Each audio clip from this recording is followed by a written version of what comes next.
Hello, good morning, good afternoon. This is Vaman Kulkarni. I was working with Honeywell and I retired last 2 months back.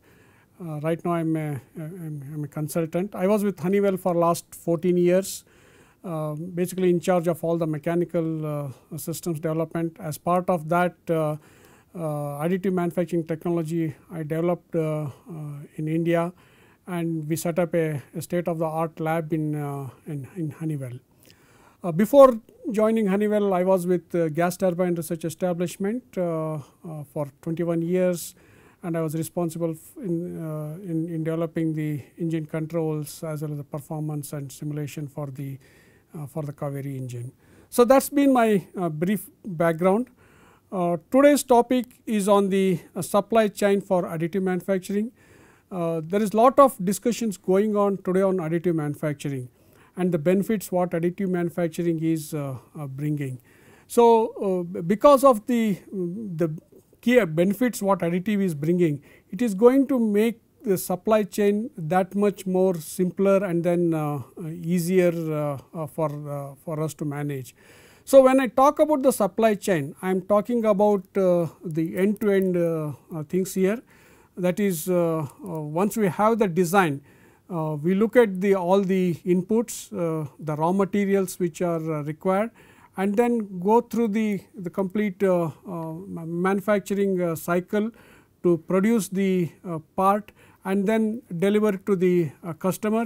It could be the internal customer or it could be the final and outside customers. That is the end-to-end integrated supply chain which I will be talking about, and this is as relevant to additive manufacturing and more applicable to the metal which uses the powder bed additive technologies. So, when you look at the additive manufacturing, what benefits it gives as applicable as related which is related to the supply chain related activities. Definitely additive manufacturing enables the design complexities. We can come out with the complex designs which will help in having a better performance, and then it combines quite a few functionalities. So, that is it empowers the designer to enable all those things as part of the design. But when it comes to the integrated supply chain, it helps in reducing the number of parts. When it reduces the number of parts, so the supply chain related activities to that extent gets reduced, and we can also do almost like a print on demand. So, we do not have to take actions to build an inventory of the parts. So, depending on the cycle time to produce these parts through the AM, we can almost do it like a print on demand. Lead times is considerably reduced. When you look at the product development cycle, typically in the conventional manufacturing, you have the design, you make the prototypes, and then you have to test it, and then based on the testing you have to modify the design and then again go through the manufacturing cycle. So, time to market is quite a large contribution with the conventional manufacturing. So, with the additive manufacturing we can quickly make the prototypes, test it, modify the design, print it, and then we can take it to the market very fast. So, this helps to be ahead of our competitors by leveraging the additive manufacturing. Definitely additive manufacturing, there is no wastage of material, and we can also optimize the design to be lightweight, and it still meets all the structural integrity requirements. And because of that we also need a lower inventory of the raw material. So, those are the benefits what additive manufacturing brings because of lesser usage of material. If you look at the conventional supply chain, we always look at the place where we can produce these parts at a lower cost, and because of that, especially in the current situation, the parts which are required in US and Europe, they are all produced in Asia, and that involves lot of transportation. So, whereas with additive manufacturing, because it is less dependent on the cost what it can be produced anywhere in so because of that we can produce these parts in high cost centers, and which is closer to the customers, thus reducing the transportations which is involved. With additive manufacturing, we can also be very agile and nimble with the designs. The design, engineering, production, marketing, they can all work very, very closely, so that we can come out with a product to the customer needs, and then we can target a larger market segment as part of the additive manufacturing. So, these are the benefits what AM definitely brings to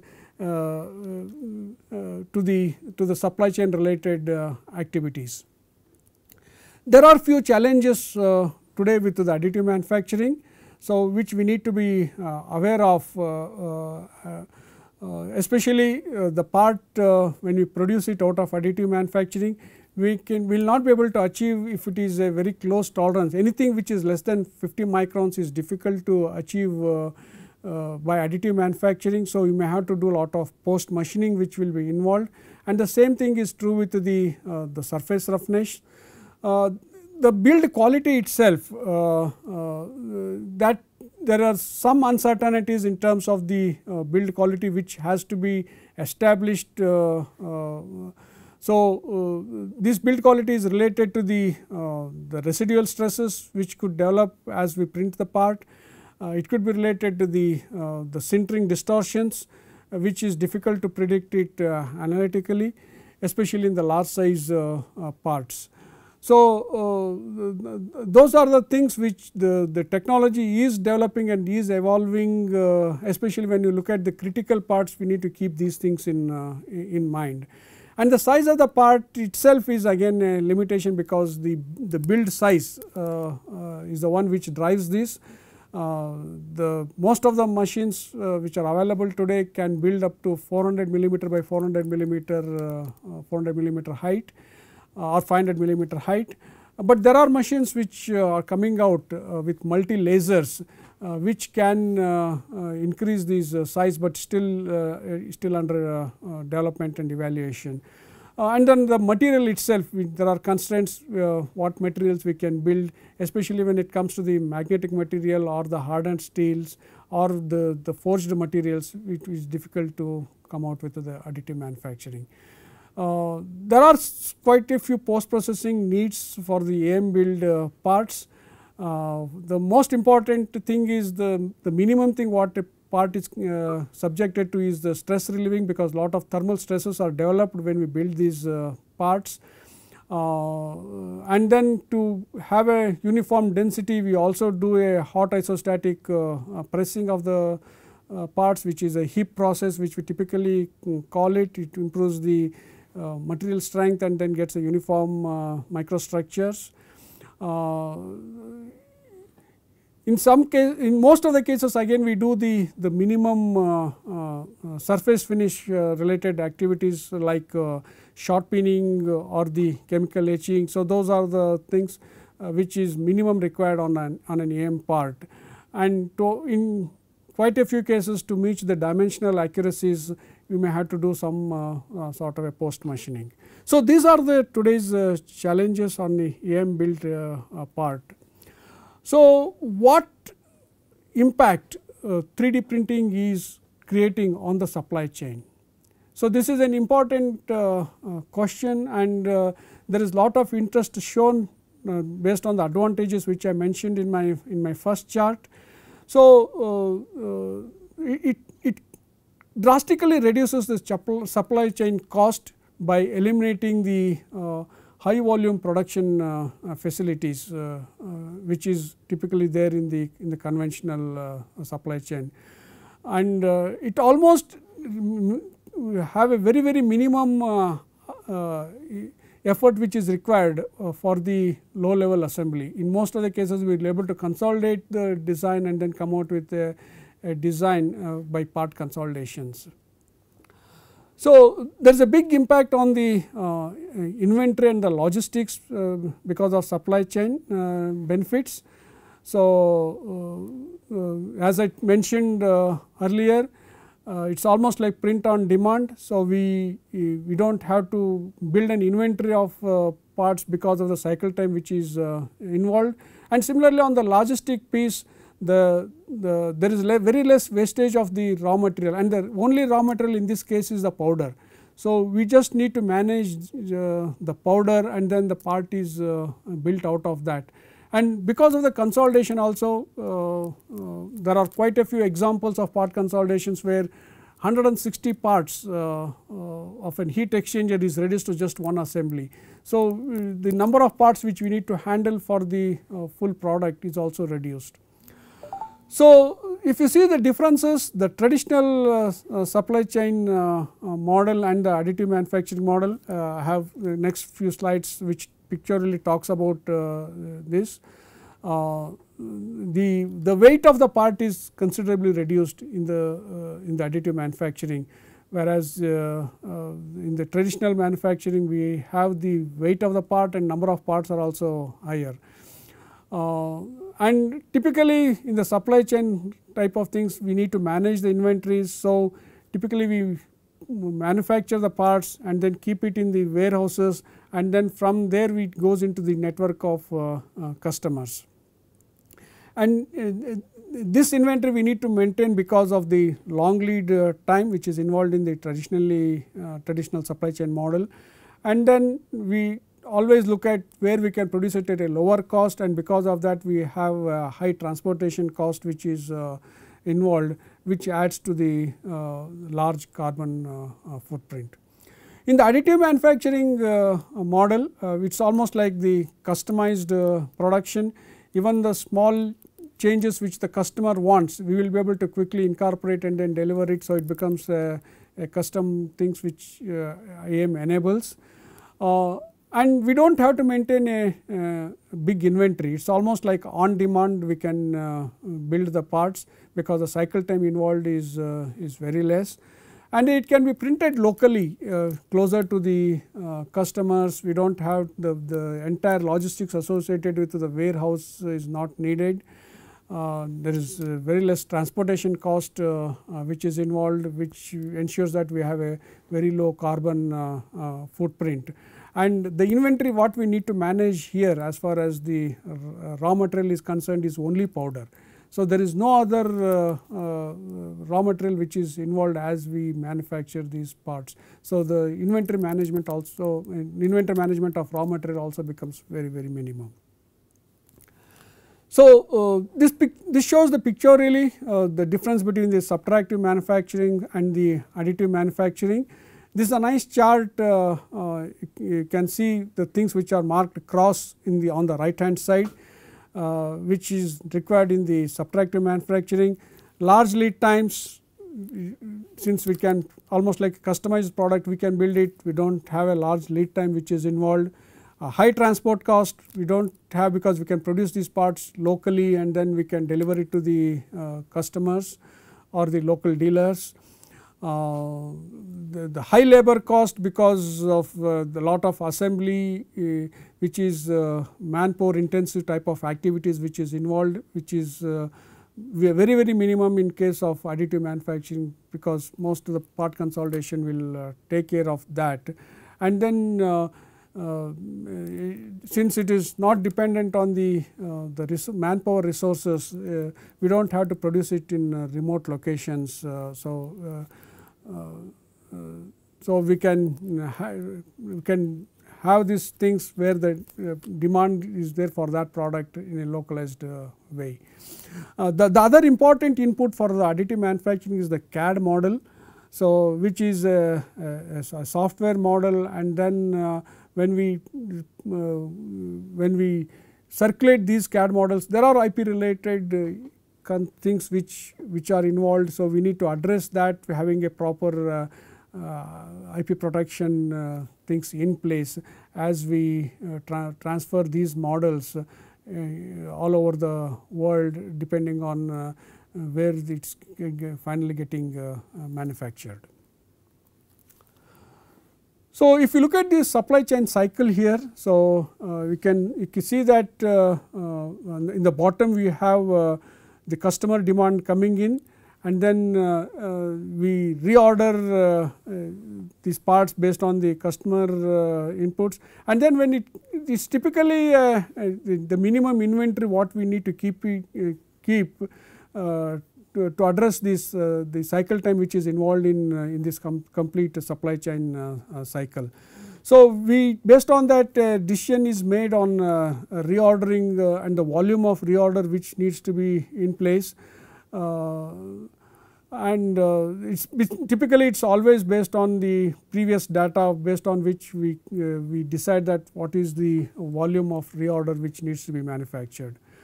And then the products are manufactured in the factories, and then since they are done in remote places because of the cost element, it needs almost 4 to 6 weeks to ship it typically through the sea, through the ships. So, it takes almost like 4 to 6 weeks to ship it, and then we move it to the warehouses through the trucks, which could take another additional 2 weeks, and then they are stored in a warehouse, and then we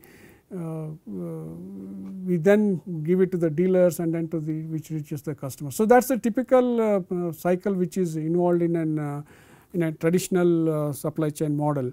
But when you come to the additive manufacturing, so we have the CAD models available. Even if it is to be customized with some minimum design changes, we can quickly make those design changes and CAD models can be updated. So, once we have an order from the customer, so the CAD models are digitally we can send it to the place where it gets printed. It could be very close to the region where it needs to be finally delivered. Because of that, we are avoiding the large time involved in the shipping and then the transport. And then after the building the part, it can be directly delivered to the customer. This customer could be an internal customer where the part is used for assembling along with the other parts and then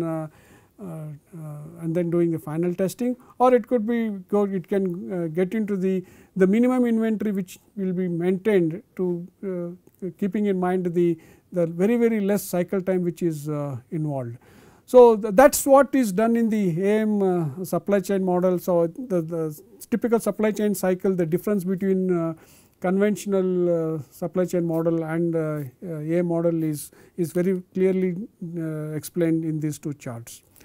So, looking at the benefits what we get in terms of the cost savings, the speed of responsiveness, and then the quality improvement, I will not go through all these bullets, but I will hit the key ones which is very clearly a differentiator as far as additive manufacturing is considered from the supply chain considerations.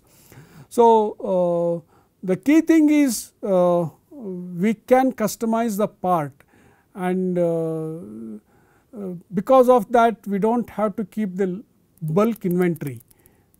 So, and that is going to make a big impact on the cost piece of it.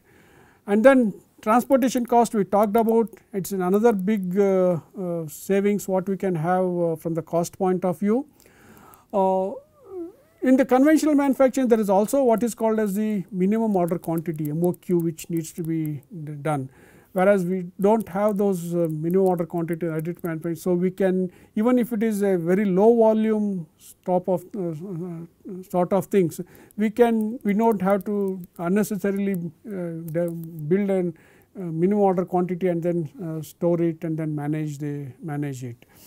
So, because of the very customized things what we can offer to the different customers without much impact on the cost piece of it, we are able to address the larger customer base with the additive manufacturing. In some of the conventional things, we may have to manage the toolings which is required, if it is a casting or the forging, the die tools. So, we need, that is another big inventory which we have to manage, and it has to be replenished frequently. In the additive manufacturing, there are no tools. So, we do not have to manage those tools, and that is another big savings what additive manufacturing enables from the cost point of view. And the wastage of material is almost nil in the additive manufacturing. So, the raw material which we need to manage and then handle is also very largely optimized. So, those are the cost benefits what we get out of additive manufacturing. The speed and the responsiveness. So, because of the way the whole thing is produced, there is no lag between the design and then producing the part. So, once we have the design, the CAD models are ready, we get quickly evaluated by the AM manufacturing person, and then once we have the go ahead, and then he can go ahead and print. And definitely the cycle time, depending on the part complexities, it is have a very short cycle time. If it is a simple part, then conventional things may be taking a lesser time to manufacture. But almost all the complex parts, if you look at it, if it is going through a lot of machining processes, if it is a casting and other things, there is a time which is involved in developing the tools, and then there is a time involved in producing the part. So, in case of additive, there is the time involved is very less. And any last minute design changes, so which can be easily incorporated in the additive manufacturing. So, that's a big advantage what additive brings with speed. When it comes to the quality related benefits what additive brings it, so especially for the complex parts, the additive definitely improves the quality, and any feedback which you get it from the customers. So, that can be easily incorporated in the designs without having any impact on the tools which are required. Because of the parts consolidations, any drag in related to the number of parts is eliminated. And we can also easily manage the demand uncertainties through in additive manufacturing. So, from the logistics point of view, the impact what additive manufacturing has is definitely the transportation, which we talked about a couple of times, and then also in handling the smaller volumes because of the customized designs what additive enables. So, that is the big piece of it, and inventory management is another big things which as far as the logistics is concerned, which additive is enabling. It almost eliminates the wholesale and retailer relationship. Since we do not need to build the parts and then store it in a warehouse and then deliver it. So, since that is not there, so it is a complete different dimension which additive is bringing as part of that. Managing the raw material is much simpler, because the only raw material which is involved in the additive is the powder, and then we need to just manage the powder, and then the other associated logistics which is involved, like checking the quality of the incoming material and other things is also simplified. On in the service parts logistics, which is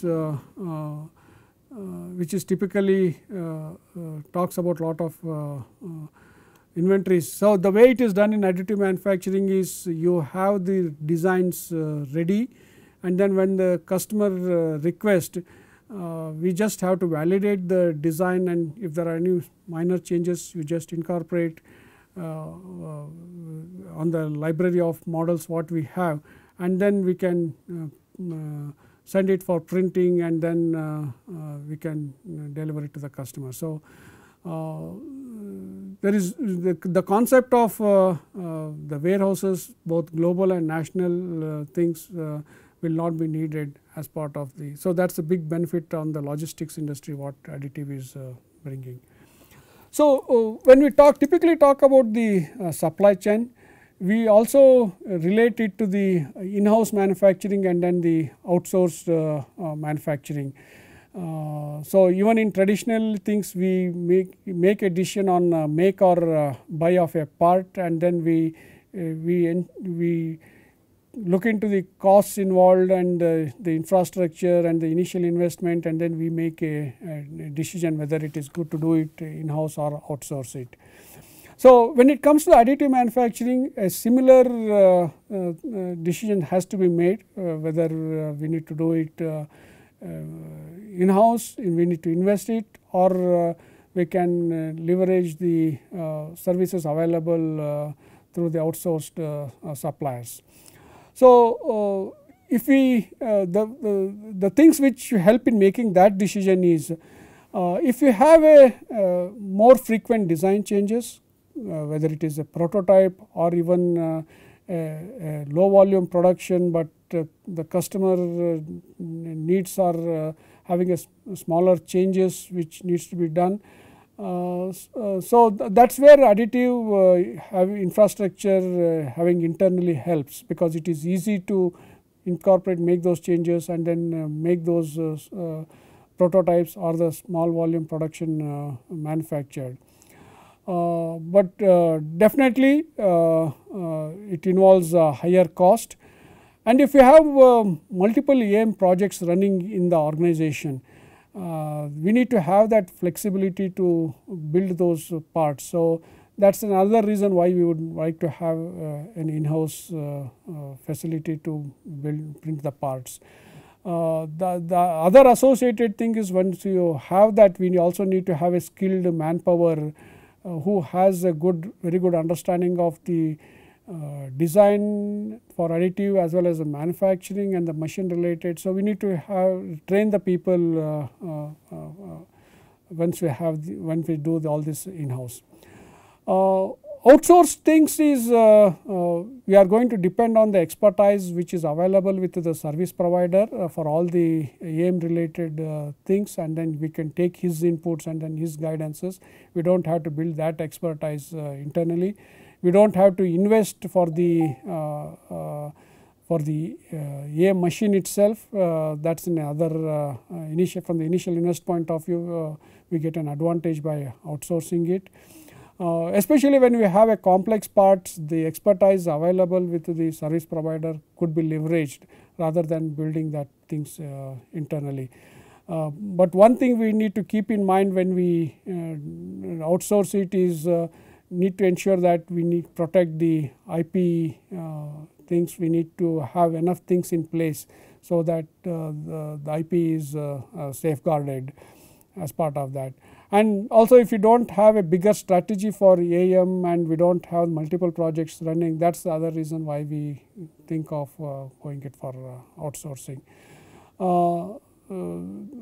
The pros and cons for in-house and outsourced is sort of covered it earlier, but it is clearly in-house we need to have quite a few demand for the multiple projects, need to have frequent changes in the designs and the custom designs. So, and then we have to, it could be cost effective once we have that rather than outsourcing it. When you have an in-house, the important thing is we need to invest upfront and then also invest on the skilled resources which are required. For the outsourced manufacturing, the advantages or pros are there is no upfront investment which is involved. We do not have to build that expertise of AM. So it becomes like a one-stop solution. He can also take care of all the post-processing needs which are required. So the investment is a big advantage, and we leverage on the expertise. But definitely we will be paying for all that. In the, if you look at the product cost, that will be definitely higher in an outsourced manufacturing, and it could take more time compared to the if you have do it internally. So there is a we need to account that as part of the supply chain things, and of course IP I talked about. We need to have enough things in place to protect the IP. From the quality point of view, how supply chain needs to be contributing for the additive manufacturing. The raw material itself, we talked about the powder in this case. So we need to ensure the powder source which maintains the purity of the powder, the powder shape, the size distributions, then the chemistry of it. So there has to be enough checks in place to ensure that we get the right quality of powder, which because it is going to affect the quality of the part which you are going to manufacture. The powder source itself, lot of evaluation needs to be done before you finalize on the source of the powder. The other input is the CAD model. So the CAD model which we give it for printing, that needs to ensure that when we translate that into an STL format, we do not lose out anything on the geometry. Otherwise it will realize that only after the part is built. Some of those checks have to be in place to ensure that we do not miss out on the quality of the part. On the printing process itself, whether we do it in-house or when we outsource it, we need to ensure that the process parameters are monitored in the right way, and there is a process in place to ensure that there is no mistakes which happen around that.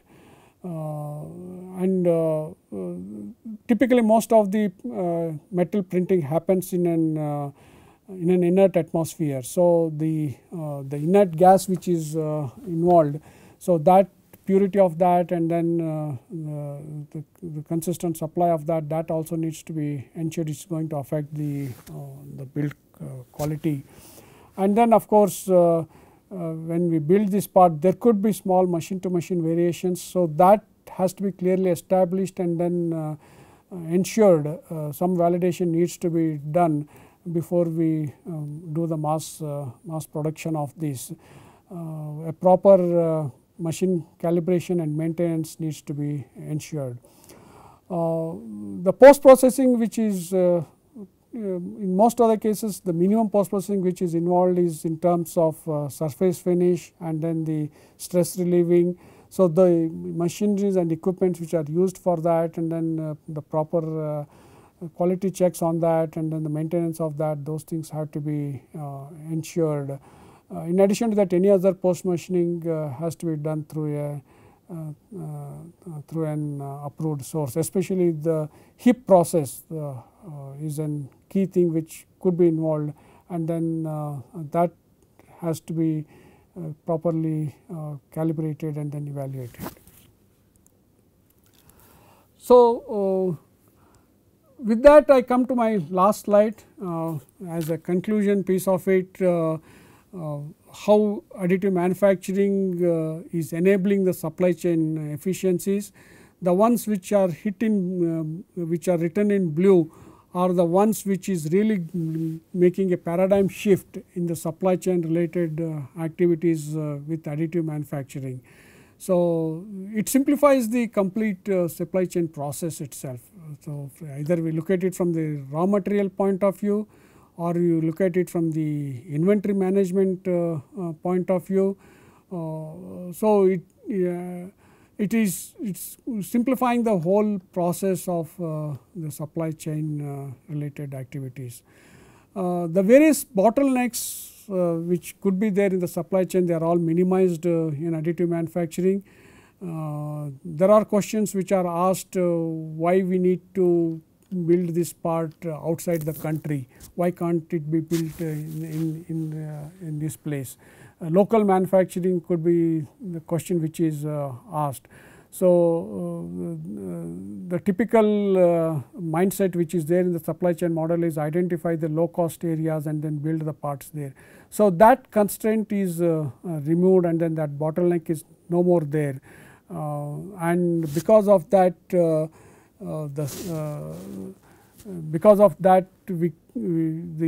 the inventory management as well as the transportation related logistics is all considerably reduced.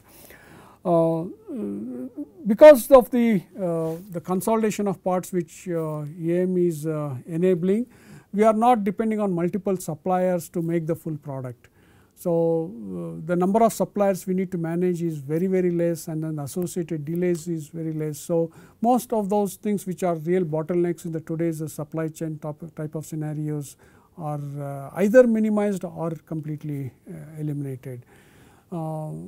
Cost part of it, we had talked a lot about this, and then those are the cost benefits which clearly additive is bringing from the supply chain point of view, which is there are a lot of automobile industries, aerospace industries, medical industries where they need a lot of customized parts. They are all taking advantage of additive manufacturing and considerably reducing the cost.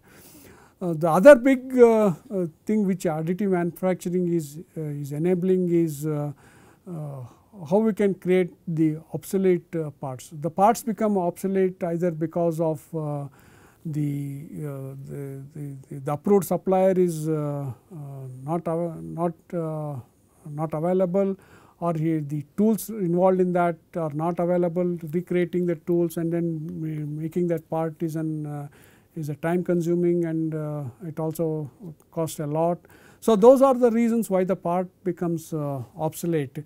So, and managing that inventory of tools and is another bigger task.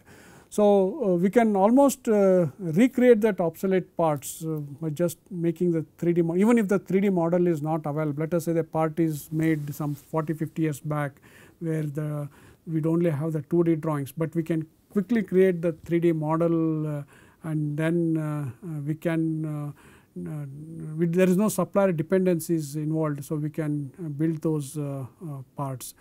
Even in some cases out of production parts, if the customer really needs it because of various reasons, we can build those out of production parts.